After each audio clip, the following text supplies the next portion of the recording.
Maria, inaakyat sa langit.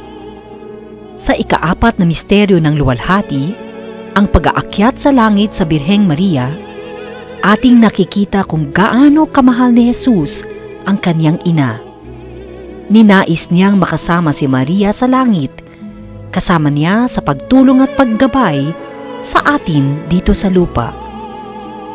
Pinahayag bilang dogma ang Assumption o pag-aakyat sa langit ng Birheng Maria noong ika-1 ng Nobyembre, 1950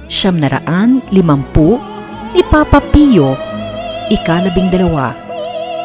Ngunit bago pa man ito, kasama na ito sa mga misteryo ng Rosaryo noong pang kapanahunan ni Papa Pio ika-5. Napakagandang isipin na si Maria na walang bahid ng kasalanan ay wala ring bahid ng pag-agnas dulot ng kamatayan.